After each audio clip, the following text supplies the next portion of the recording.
You're watching The Breakfast Club. That's right, the Change for Change Radiothon. We've been here since 6 a.m. We're not going anywhere till midnight. Yes. We are getting this money, getting this dough, getting this bread for a good cause. You know, we're raising money for the Gathering for Justice, a nonprofit organization founded by Harry Belafonte, and they are fiscal sponsors for the Women's March, Justice League NYC, and Colin Kaepernick's Know Your Rights campaign. And we have two pillars from those organizations. Carmen Perez, one of the founders of Justice League NYC. Yep. And Linda Sarsour. Linda Sarsour and Carmen Perez, welcome. Thank you for having us. I've been practicing your name. That's why I had to say it again because I know you be always messing my name up. I was ready and he did it. Linda Sarsour. I said I had it right. I messed it up enough times to get it right. Yeah, you got it right. Charlamagne got it right. Are definitely the catalyst for what it is that we're doing today, and very inspirational for all of us. We appreciate you all so much. I mean, we've been hustling for a long time in these streets with basically with nothing, with our heart and what we believe in, and to be in a moment right now to sit here and see people actually see what we've done and believe in it and put the resources behind it is absolutely remarkable. I just want people to know how grateful and blessed we feel. This is like some intervention that's happening in our lives, and it's amazing. The divine intervention. First thing people always ask is, well, where is the money going? We know it's going to a good cause, but what happens with the funds when they donate? So we have different programs that we work on. We are launching a new campaign called End the War on Children. It was really sparked out of the fact that we see a lot of our children being funneled into the criminal justice system.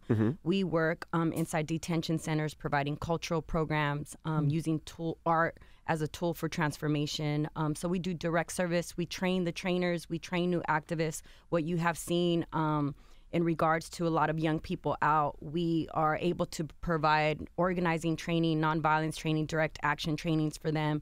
We have a film series called Revolutionary Reels, which we show every month. So we show a film with a panel discussion on different topics. We've had previous films like Mr. Belafonte Sing Your Song. We're looking at showing Who's Streets. So really uplifting different films that are part of like this new movement, but also highlighting the past and the civil rights movement, the Chicano movement, things like that. We also work on other things like rallies. I mean, rallies. We're known. Protests. We're protesters, and we believe in dissent is the highest form of patriotism, especially on issues of criminal justice reform. And incarceration right now is modern day slavery. And if you want to be a person of any moral good or have any type of morality, you can't live in a country that holds the world's largest prison population. And a place like New York, the Justice League was at the head of the campaign to raise the age. You know, the fact that New York and North Carolina were the only two states where we were convicting 16-year-olds as adults and putting them out in Rikers Island with adults where they were getting sexually assaulted, they were getting beat by not only other inmates but also by the actual correctional officers.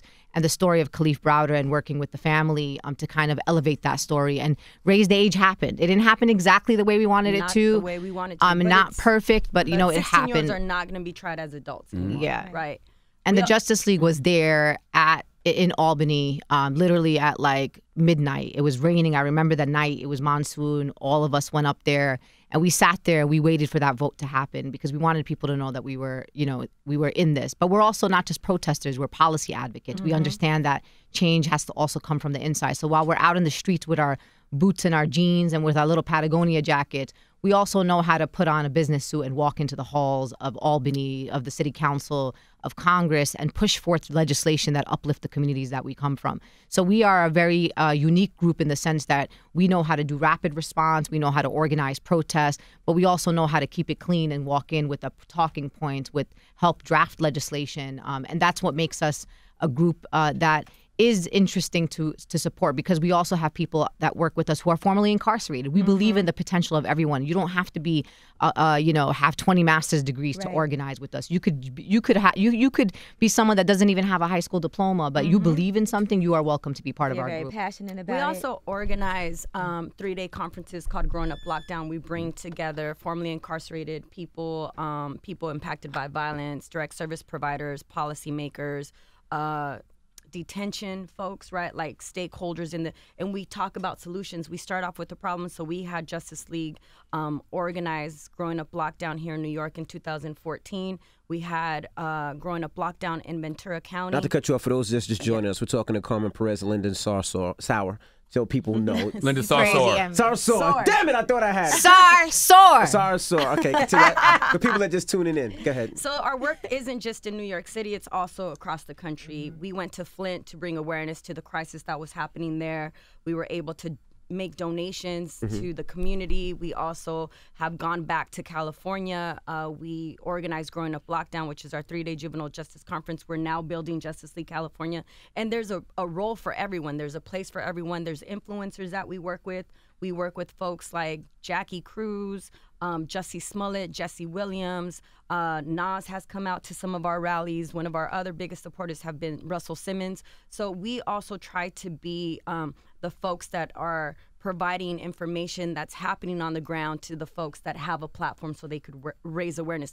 And it's what our founder did. I'm the executive director of his organization. All right, Belafonte. Yeah. I've been with Mr. B for 12 years now, directly working with him as a mentee, as his legacy gift. And when we started, Mr. Belafonte made sure that he was bringing young people together and connecting them to the elders from SNCC and the civil rights movement, and that we had this intergenerational exchange. And so the work that the Gathering does is really like making sure that we convene people to connect to one another, and the work that Justice League does really well is the rapid response. Now, for people who can't donate money, when we come back, I want to talk, how can they be on the front lines with you guys? A lot of people ask, how can they get involved? Maybe they don't have the money, but maybe they do have some time. We'll do that when we come back. Keep it locked. It's The Breakfast Club. I'm not saying good morning. It's The Breakfast Club. Good afternoon. Whatever time it is. It's still kind of morning. Yep, we're back. It's The Breakfast Club. Not good morning. Good afternoon. You're used to saying good morning. I'm used to saying Emmy's a good morning. robot. It is I am. It's Change for Change, our radiothon, and we're asking you to donate. You can text the word change to 52182, or you can hit up the website, bcchange4change.com, and donate what you can. And that money goes such a good directly to cause. the Gathering for Justice. We don't touch it. It goes directly there. Yes. Why do It goes to you our think program. that? You got to tell who's here, man. Oh, Carmen Perez and Linda Sarsour. Why do you think that it seems like people got away from supporting these type of movements? Because, you talk about Mr. Belafonte, like he's funded the civil rights movement, basically. Why do you think people got away from that? This work is risk averse, right? We're going up against the powers that be. We're going against police departments across the country. We're going up against district attorneys. We're going up against governors, obviously going up against the White House administration. And people want to fund you up to a certain point. You know what I mean? They want to support that comfortable stuff. We don't like to do comfortable stuff because our communities are not comfortable. And we have to organize in a very uncomfortable way. And sometimes that includes us getting arrested in civil disobedience. And people don't want to get in on that. And the reason why what you're doing is so important today is that people have to understand that we need the flexibility to be able to organize in the way that we want to organize, because we are from the directly impacted communities. We organize with the most directly impacted, and we want to be able to do whatever it is that we need to do to bring that, to alleviate that suffering and that injustice in our community. And when you're being funded by certain, particular foundations or certain types of funding streams, there comes limitations in what it is that we want to do. And when individuals show up for us in the movement, like they did for Dr. Martin Luther King and those before us, you give us the opportunity to do more creative type of organizing, but also organizing that it may come off as a little bit too aggressive for some people. Yeah. Some people don't want you going into a jail cell and having to figure out bail funds and things like that. But knowing from the past, we have to do those things. We have no choice. We can't just be like, standing in front of somewhere being all cute, like we're going to do a vigil and pray outside the governor's office. Like that's just not going to bring us what we need to get. So what's happening today, individuals showing up is what we need. And people will say, I don't got $10,000. Right, I want to be a part of it. I don't got $10,000. How can they stand on the front lines? So I will say two things about that. Number one, we all out here every day, at least 2-3 times a week. I don't care if you're a college student or you anybody. You're probably getting that little $5 latte at Starbucks. Everybody enjoys stuff. Even those of us who come from, low-income communities. I'm from Sunset Park area, Brooklyn. Like we. So I say to people, what if every week you didn't have that $5 latte? You said, you know what, on Wednesday I ain't going to Starbucks. I'm going to keep that $5 and put it to the side. And in 1 month you got $20. Imagine if you were a sustainable donor to an organization like the Gathering for Justice by giving $20 a month. People think $20 ain't a lot, but what if 100 people gave $20? Right. That could be somebody's rent. That could be somebody's, utility bills at an organization. So don't ever underestimate this idea that I don't have. Everybody has something to give. And I will say, I grew up in the hood. I played basketball. I was always trying to hustle money to get them Jordans. You know what I'm saying? And always, I thought if I wore Jordans, I'd be a better basketball player. And did it work? It did. Oh, I had a mean. I have a mean. She's definitely better than mean crossover. But I also, know on the weekends I see my brothers posting a beer. You know what I'm saying? So it's not just about the latte. It's about, you go out on a Friday after work, you buy a beer or a case of beer. What if you actually gave that back to the cause, right? It's not unaccessible. I know that growing up in Southern California by an impacted community with violence, my brother in and out the system, my uncles going away on vacation, and then also having a sister buried on my 17th birthday, I didn't really know that I was an impacted person. I didn't even know I had a story. I didn't know anything. I was just trying to survive. And it wasn't until I went away to college that I learned a lot of the language that has now allowed me to advocate for the community that I come from and people like my family members. And so it's important that, I know a lot of your listeners, I grew up listening to, a hip hop station in Southern California every morning, 7:15. It was it was on in the car. And so I know that a lot of the listeners are impacted by this. And what it was is that 20 years ago when we started working on criminal justice reform, it wasn't sexy. Now it's become sexy, right? But we also don't have the type of social media.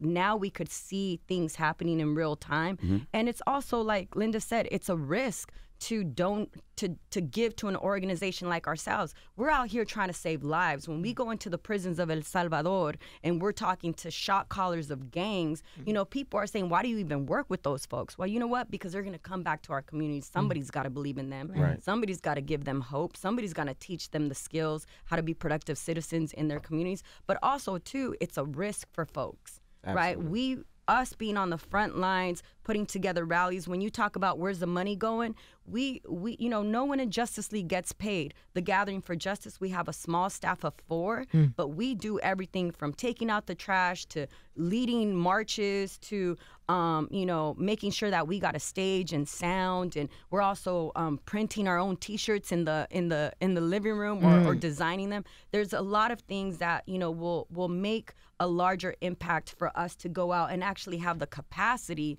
to reach more people, which we started. I think about when I started with Mr. B, he initially brought us together for gatherings, and he funded that out of his credit card.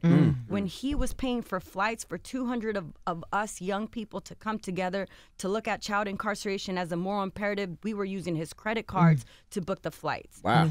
And so he has continued to give, and at a certain point, Mr. B needs to live his life. He's 90 years old. Yep. In 2010, he asked me to become the executive director, and I remember thinking wow, well, am I going to get the support? And he actually said to me, you got to do it on your own, kiddo.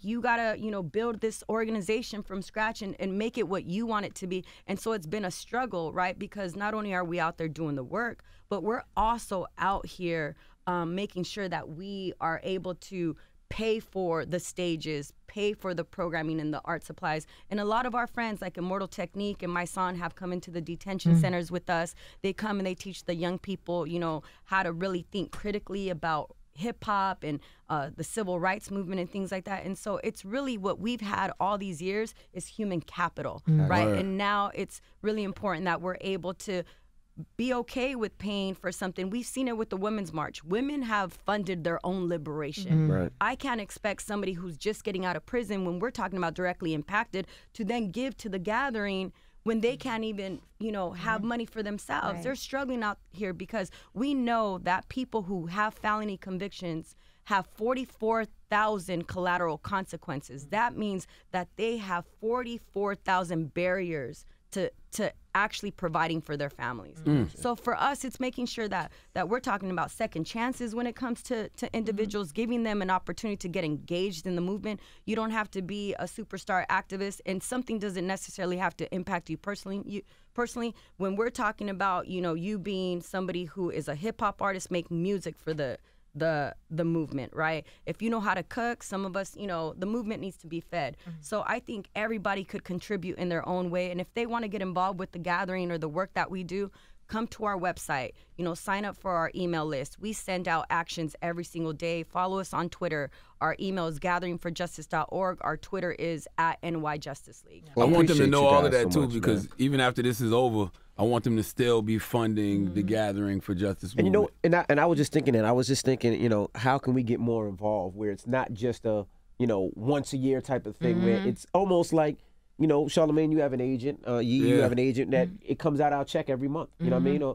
And something like that where we can give money every month where we know that we're helping somehow. It might be, like you said, somebody's utility bills. It might be helping get somebody's bail, or it might be I think you can bus sign trip up and do a recurring donation. Yeah, absolutely, and I'm going to do that today. Yeah, I am suggested doing something every quarter. He donated $50,000 this morning too. Sure Thank did. you, That's how much he Will. gave. I am. Sure. We Will I am is the appreciate man. you, and we appreciate all of you. Thank you so much for having us on. First of all, thank you for giving us the platform. Every time we come in here and we talk about what we're doing, whether we're marching from New York City to DC, 250 miles, you have us on here. When we're talking about the Women's March, you have us on here. And so thank you for your support. Thank you to, everybody who's donated so far. We're so grateful. And this is going back to the community. We worked on a case with a young man named Pedro Hernandez, who was incarcerated. It would have been the new Khalif Browder, right? But we put pressure on that. We had our little rally in the Bronx. We also, have been working, justice for Meek Mill, right? Like, we know that it's important that, Meek Mill uses his platform to talk about what he's facing, because if he's somebody who has influence and is still being falsely incarcerated, then imagine the people who don't. What's the message we're sending to our Black and brown brothers and sisters that don't have the resources? They don't have the platform. Right. They don't have the publicity where people can see what's happening and actually start a whole campaign for justice. There's people that happens to every day. Every day. I mean, I think it's important for people to know. I mean, after we leave here today, we're actually going to a rally and press conference to pass the Right to Know Act here in New York City. And the Right to Know Act basically is a piece of legislation that requires that when the NYPD stops you, you have the right to know who that police officer is. Get their badge. You don't got to sit there and advocate for no badge number. Right. You already know what happens once our kids start saying, I need your badge number. An altercation potentially happens. Then our kids get into a situation where they are accused of, assaulting a police officer or whatever. So we're going to be out there today. But I want to remind people some things. Like, we live, Carmen and I, obviously, I'm born and raised in New York City. Carmen lives in New York City right now. There's a lot of problems here. And I know that people need to understand where we are, and even in such a progressive city like New York City. Like, we still got Sergeant Scott Morris and Officer John McLaughlin, who killed Romali Graham. They still have not been fired, and they also still haven't had a disciplinary trial. They killed a little boy who was running to his house and killed him in front of his grandmother and his little brother. Daniel Pantaleo, he is the officer that killed Eric Garner out in Staten Island. He allowed a man to call out 11 times that he could not breathe in a video that we all watched. And there still hasn't been a disciplinary trial for Officer Daniel Pantaleo. Officer Wayne Isaacs, recently, he was set free, killing Delron Smalls. We all saw the video. He just walked out the car. Delron got out the car, was no altercation, and this off-duty cop shot Delron Smalls dead in the streets of our communities. And at the time, he was an off-duty police officer. So he wasn't even a police officer to give him the ranking in the courts as a police officer. You were off-duty. You were just a regular guy using your gun to shoot another Black man in the streets of our community. So this is the stuff that we organize around. These are the things that we believe in, where we cannot let these people off the hook. There basically has probably been maybe one or two police officers in the entire country in the past 20 years that may have gotten some time or some sort of disciplinary action for killing a Black, brown man or woman. And we at the Justice League believe that no one's going to fight for our people if we don't fight for them, or they don't fight for themselves, right? And when we allow a man like Daniel Pantaleo to choke Eric Garner to death on video for all of us to watch, and for us to sit in a city and allow that man to still be a police officer. In fact, not only was he just a police officer, he got a raise and a promotion. That's crazy. not only that, our taxpayer dollars were paying for his personal security detail because he was acting like he felt unsafe after he's the one that killed Eric Garner. So this is the kind of stuff that happens around us in just a place like New York City, not including the killings that we hear of every single day around this country. And I just want to give a shout out to activists across this country. That's right. Some of whom are our colleagues, may be affiliated with us, but many who are not, who are also on the streets. And they're young people with no resources in places like Ferguson, in the streets of Milwaukee, in Oakland, California, in the streets of LA, in the streets of, even places like Alabama and Texas, and places where this work is even harder to do in those states. So I want people to sit back and think about who are the people on the front lines right now. They're young black people, young brown people, immigrants, undocumented folks who are the most directly impacted, who are saying, "No, we're not going to be silent. We're not afraid. Right. We're going to stand up for our people." So I hope people pray for them. I pray for their protection, because you know what? They don't have the resources. They don't have the protection that we have, and they're going up against the most powerful forces in this country that are there's that saying, the ones that commit the crimes are also the ones that write the reports. Like the guy, the police officer that kills the guy is the same one that writes the report about it. And this is the kind of system that we work in every day. So I hope our fellow New Yorkers and others that are around the country are supporting us on the Right to Know Act. We need the New York City Council to pass this piece of legislation that also has a piece around consent to search. I have the right to say that I do not give you the right to search me. Right. There should be some sort of Miranda type warning before police officers just throw you up against the wall and start going in your pockets. Because what happens with that is that once a police officer goes into your pockets, if you're in possession, let's say, of marijuana, technically, if it's at a site, you can't get charged for it. Correct. So the minute the cops take it out and it's in plain sight, guess what? You get in charge for possession of drugs, right? So this is how they get our people. And we believe strongly in the Right to Know Act around consent to search and around this idea that we have the right to know who's stopping us. I thought they did have to tell you. I never knew that we didn't have that right when you get stopped by a police officer. It's not required. You must not get pulled over enough. You must not get pulled over enough. You like, I have gotten pulled over. I actually had a situation where I got pulled over, and his name was on there, and I was like, okay, officer, I looked at his name, and I thought they write it on the ticket and everything. But then I actually had to go and do a mediation with the officer because I reported him because I felt like, first of all, he pulled me over for no reason. It wasn't a big deal, but I just wanted to do it because I wanted to go on record. He was so aggressive and rude. He said I didn't fully stop at a stop sign. He pulled me over like 2 weeks later, same cop. Right. So anyway, the reason I did it, though, wasn't just for me. It wasn't a big deal, but just because if something else happened, I just wanted to go on record. That's right. Right. And I know a lot of people, things happen, and I was like, I'm not even going to make a big deal out of it now, but I am going to go ahead, and you can go online and file a report, and then they have you in this mediation, and it goes on their record. And if it happens too many times, I don't know, maybe something happens. Yeah, a lot of the cases that we hear about are young people just walking, right, and being stopped at a subway or being stopped while they're in their neighborhood. And that's not just here. It also happens across the country. I know that there are gang injunctions in different places in California. My family, there'll be gang enhancements, and, we are related. It's just, just because we're Mexican doesn't mean we all in one gang. That's how they think about it. These laws need to be, we need to hold our elected officials accountable. We need to put political pressure, and we also need to make sure that we are championing these laws that impact our communities, and the Right to Know Act is one of them. Yeah. And I want to just give a shout out to Communities United for Police Reform, CPR. You could look them up online, changethenypd.org. They I'm a member of that coalition. The Justice League is a member of that coalition, but they've really been at the forefront of bringing together LGBTQ communities, Black communities, Jewish groups, civil rights organizations, Muslim groups together, and really building a multicultural, multi-ethnic, multi-sector coalition that really has been standing up to the New York Police Department, to the New York City Council. I want to give a shout out to the Justice Committee. They've been working with actual families that have been impacted by police violence.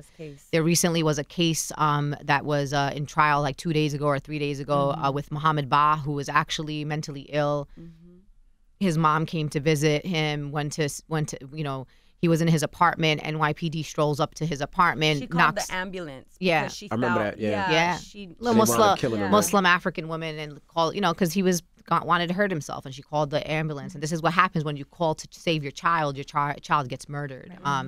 But there hasn't been real justice in that case, except for a little solace for Mohammed Ba's mom, who got a settlement from the New York Police Department just a few days ago. But also folks that are doing Cop Watch, one of the best programs that we've seen out of groups like the Justice Committee and others, and CPR is Cop Watch. This idea that we have the right to film the police, that when the police is engaging in any sort of interactions in our communities, pull out that cell phone. It is actually protected by the law for you to record police officers, because we have to, because we already know. Unfortunately, the system's going to lie on us, and for us to be able to say, well, here's a video, and to be let's be clear, even when there's a video, they still lie on us. But at least for our communities, we can show and say this was going. So don't be afraid when a police officer tells you put that phone away or don't record me. You have every right to record police officers. So shout out to the Justice Committee and to Communities United for Police Reform for all the work that they do, and we're so grateful to be in this struggle with them, because they're doing that hard work too. And there's so many partners that we have. There's so many groups that we work with, and we're really grateful. Again, one of the things that I always say about Justice League and the work that we do there is that we come together like Voltron, right? And we go out into communities, but it's really because we have great relationships with not only groups here, but also groups in Chicago, in California. There's a lot of organizations that are doing wonderful work. One of the things that I know for me, what's really challenging when it comes to foundation money is that they're always asking you to provide deliverables, right? And deliverables is basically like, how do you measure success in an organization? And how do you actually tell the story of saving somebody's life or creating a positive outlet for them? And I just recently got contacted by a young man that I used to serve in the detention center for 4 years. He was in my program, and we did anywhere from Know Your Rights to producing a production where they did a play, they did a performance, or we would do spoken word and they would perform. I brought Mr. Belafonte and judges and their family to come see them. But this young man, I remember we were putting together Growing Up Lockdown. I ended up getting really sick, so I was hospitalized. But I was the only one who was running the program in the detention center, and I didn't want to miss it. So I ended up asking to be released so I could go run program. And so I had, my little blood on my sleeves and my little jumpsuit, and I go in to the detention center, and one of the young people says to me, hey, like, he was upset because he couldn't watch his show. Right. And I was like, well, it's going to be a great day today if that's your biggest problem. And so I was a little frustrated because I'm sick in this this hospital. I'm putting together a 3-day juvenile justice conference with 800 attendees. And I remember telling the young people, I said, look, at the end of the day, the bar that's being raised for you is right here. And when I was in the hospital, there was no black or brown doctors. The people that were cleaning up my blood were black and brown, or taking out the trash. The doctors were white or Asian or Indian, and not a knock on them, but I was like, there aren't enough of us. And so moving forward, I'm calling you all doctors. I'm raising the bar for you right here.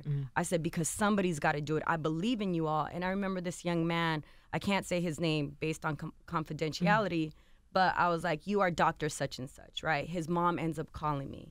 She's like, I don't know, my son called me saying that you're calling him doctor. I don't want you to give him false hope. His 3 older brothers are incarcerated, blah, blah, blah. And I said, you know what, though? Your son's got something in him. He's going to make it. Long story short, he hits me up on Facebook, IMing me. And he was like, I'm just proud of you. He's seen all these things that we're doing. He's like, I'm in college. Wow. Yep. And so that's why we do this work, Wow. And even somebody like my son, who obviously is a friend of yours and you guys see him often, when you take a guy who was formerly incarcerated and wrongly incarcerated, it took him at the prime time of his life, who potentially at the time where his hip-hop career could have been, he could have been the next, God knows, Jay-Z. DMX, yeah. Like, we don't know. But he was taken and stripped from his community at a time that was important for him. But then someone like him comes out, right? And now he's part of the movement, and the transformation in a man like my son, who's so politically conscious right now, who has evolved in the time that we have known him in a way that is absolutely marvelous and remarkable. The way his mind thinks, the way he looks at young people, the way he touches other young people, says, I've been there, I've done that, I hustled, I moved stuff around, I did this, I knew I did things that I shouldn't have done. For me, that is not measurable. I can't write that for you in a proposal. I can't put my son on a chart for you. And that's the kind of the work that we do. We believe in every single person that shows up. I don't care what you did. If you can move on from a time in your life where you did something that you thought was right because that was the place that you grew up and everybody else did it, whether you were hustling drugs, whether you were gang banging, whatever it is, if you moved out and said, you know what, that's not my life anymore, I want to do something better, we're the place for you. And we don't judge you. We don't care where you came from. We don't care if you got parents, you don't got parents. You know, like that's not, those questions are not part. And that's the problem in the society that we live in, that we are judged everywhere that we go. And these young people are judged. The minute somebody sees a young black kid, no one's thinking doctor. Right. People are thinking, how long is this kid going to live? That's the kind of question. They're like, what, you 25? That's good. You reached milestones in your life just for being 25 years old and still alive in these days. And I think that's the kind of work that I want to be a part of. That is not just about, oh, we want a campaign. The campaigns are good. Passing those policies is amazing.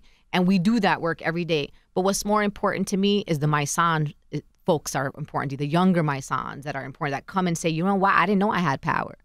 I didn't know that I could run a rally and have, 30,000 people march from Harlem to United Nations on MLK Day 2000. When was it? 2015? Mm-hmm. Yeah, 2015. That was young people that organized that. And when they showed up, they were like, where did all these people come from? I said, that was your message. That was your passion online when you were telling the people to show up. That was you going into the housing projects and getting your friends out to come out here. So that's the work that we're doing, and I hope people are invested. And I'll say to people all the time, we keep talking about Harry Belafonte and Dr. Martin Luther King 50 years ago. We're here. Y'all here now. We're still in the same spot that people were in 50, 60 years. So stop telling me about what could have happened in the civil rights movement and what you would have done. Who are you right now? Yeah, right now. I mean, let's look at Colin Kaepernick as an example. Colin Kaepernick is getting tore the hell up every single day online. I would say majority of Americans ain't with Colin Kaepernick and what Colin Kaepernick with. Just like 64% of Americans were not down with Dr. Martin Luther King the days of the civil rights movement. So one day, 40 years from now, someone's going to be walking down Colin Kaepernick Boulevard. And they're going to front like they were with Colin Kaepernick. We know damn sure well you weren't. So the question is, are you willing to take the risk to stand up for the people right now who are seen as the most controversial? Like the Muhammad Ali. Everybody acting Muhammad Ali. Everyone's putting up posters of him. We do the anniversary. Everyone's like Muhammad Ali. Even Republicans and people in the opposition who are against us are all about Muhammad Ali. They hated Ali. Yeah. They hated Ali. He called them a communist. They stripped him of all his hard-earned accomplishments. He was willing to give up his fame and his money for what he believed in. The question is, what are you willing to give up? There you have it. That's it. Like this is the moment that we're in, and it's for a lot of people, it's a life and death moment. And the question is, where are we going to be? And the work we do is transformational change. That's just it. We're trying to transform lives.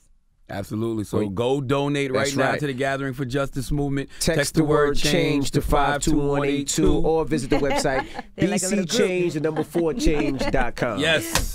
Thank you, ladies. They just gave you every reason in the book to help fund this movement. That's right. And we are the Breakfast Club. Thank you, Carmen. Thank you, Linda.